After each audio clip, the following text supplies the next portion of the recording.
There are roughly 1 billion people in the world who don't get enough food, who don't have clean drinking water, who don't have electricity, the things that we take for granted. The world is getting better, but it's not getting better fast enough. And it's not getting better for everyone. The bottom billion misses the benefits of the global economy. 2013 will mark close to 50 years of UNDP in Uganda, supporting the country in its development efforts. This is the story of how UNDP is helping to make this happen in Uganda.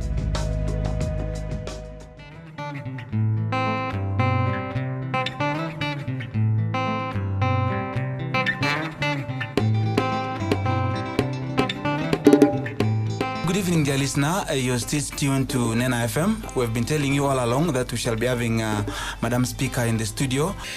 Our objective is to be close to the population, to understand their needs, to understand their challenges, so that as we are planning, as we are debating, as we are allocating resources, as we are making laws, what we do is relevant to the population. Parliamentary outreach to me means that citizen institution reaching out to the people, building and linking closely with the citizen, and getting a feedback directly from the people. This project aims at making sure that government delivers services to the people according to the budget which Parliament passes and the amount of monies which have been appropriated or given to government in a particular financial year. We make legislation for the local governments, we make budgets for the local governments, we plan for the whole country, but it's important to get a feel of what it is they really need and what need to improve. So it's really getting to know our clients, so to speak.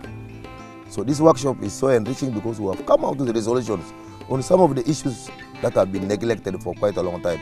So I see my people will go to benefit in terms of lobbying government at the national level to try and give policy attention to people of Moroto and Karamoja in general.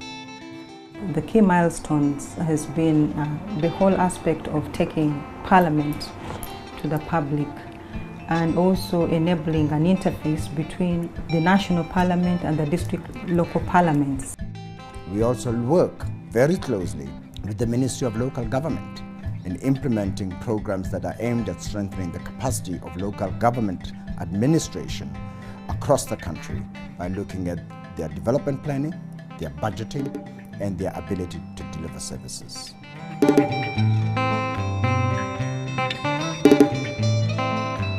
DMAT is the development of inclusive markets in agriculture and trade. DMAT is a 4-year agriculture and trade project. It addresses farmers' problems as far as accessing markets is concerned.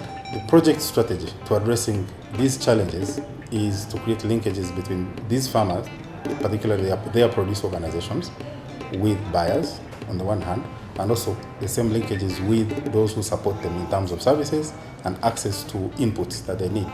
Then a carmo carangage, one organization, Mama Gibian Wayne, uno go Jimmy wo, Wawilo, Ero King, a Gicher Pegitimu Gimama 12. Kirmawan and Payer, my UNDP, and Kirwani. Mean what care Penila Pugata, the child Jimmy Kirego, he took a wheel now short, my pet of re or my ballet, one any bed over my milk care, Kilpu, Medekipu, and no choke don't care, Gonya. We provide the resources to facilitate the meetings and the discussions and the negotiations.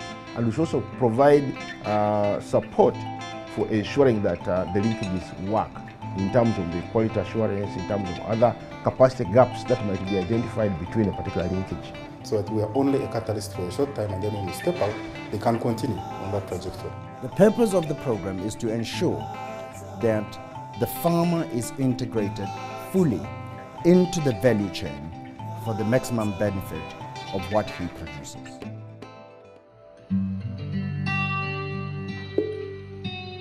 We are developing, with the assistance of World Tourism Organization, the Tourism Master Plan for Uganda. We are also looking at the tourism strategy for Uganda, including an investment plan. Now, at the same time as we're developing the policy, we are also looking at what are the pilots that we need to look at and support. That is community tourism. I'll give you an example.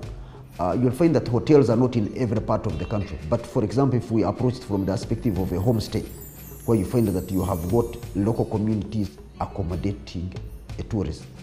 So the first thing you'll need actually is that you need a clean environment, a safe environment, and then also you need the type of people who have got actually an attitude of customer care. So that at the end of the day, if this tourist has got a good experience, he's now able to go and talk about it, and that will actually you create that ripple effect. And that is the reason why we as UNDP consider this sector as a critical sector for our support. It creates jobs, it protects the environment, and it makes Uganda stand out on the map of Africa as the pearl of Africa. The Strategy and Policy Unit, as the name says, is a unit which is supposed to be providing strategic advice to a number of agents or actors, government and also senior management in UNDP and the UN country team in Uganda.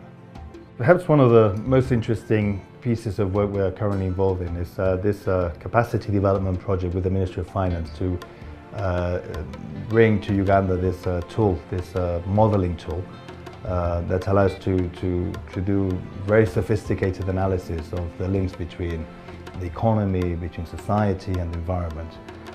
It's an economy-wide model, a mathematical model, which is you use through a specific software and use real data and allows you to run projections and simulations of where Uganda will be if certain policies are implemented. The Millennium Development Goals reports are a critical monitoring tool. It helps all stakeholders in Uganda, from government to civil society, private sector, development partners, parliament, to individual citizens, to monitor progress in achieving the MDGs. Millennium Development Goals were designed globally for implementation at the country level. The difference with the post-2015 development agenda is for countries to now set those development targets themselves, so that they're then amalgamated into a global goals that countries can then identify them.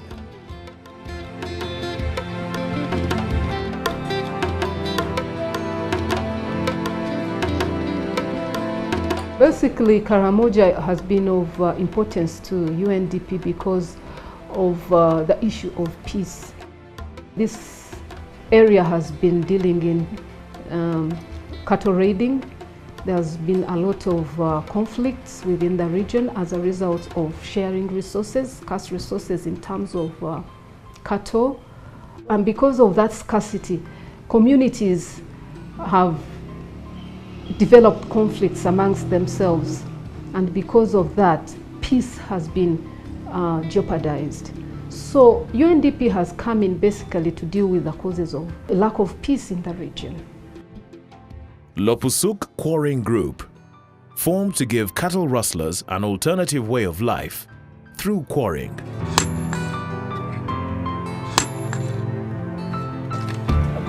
UNDP na wanga kitiyoi ninyului nuro agutui amba para ka tipe ya morana rio ngibuni ya to angu nyare nyu ka di kwanga.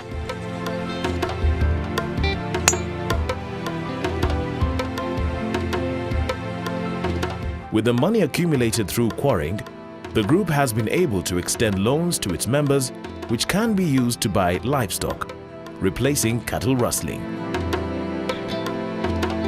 By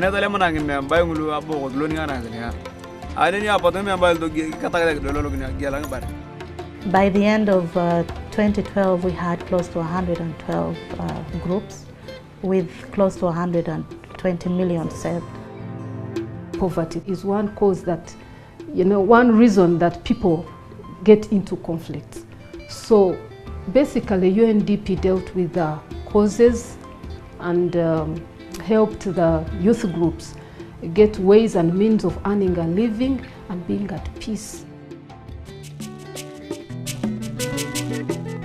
The Sustainable Land Management Program has the overall goal of providing the basis for economic development food security, and sustainable energy development. The Obumwe Group, Chiinda Farmers Cooperative Society, and Buyanja Sanitation Group are examples of community-based organizations that have benefited from the Sustainable Land Management Program. For us as Obumwe Group, we wrote a proposal on a construction of biogas digesters.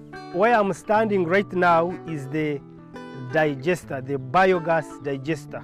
The design here is such that the temperatures must be a little bit high, in the range of 25 to 30 degrees Celsius. That's when the digestion takes place better. The gas that is trapped on top of the biomass in the digester is piped off to the kitchen, where it is utilized for cooking and lighting. In terms also of sustainable livelihoods is to look at other sources of energy that can be utilized at the family and household level. But that must also inform the greater policy initiative that is sustainable energy for all. The other component of the project was rainwater harvesting facilities. As you realize, this area is water stressed. The biogas itself, the dung which we mix, needs a lot of water.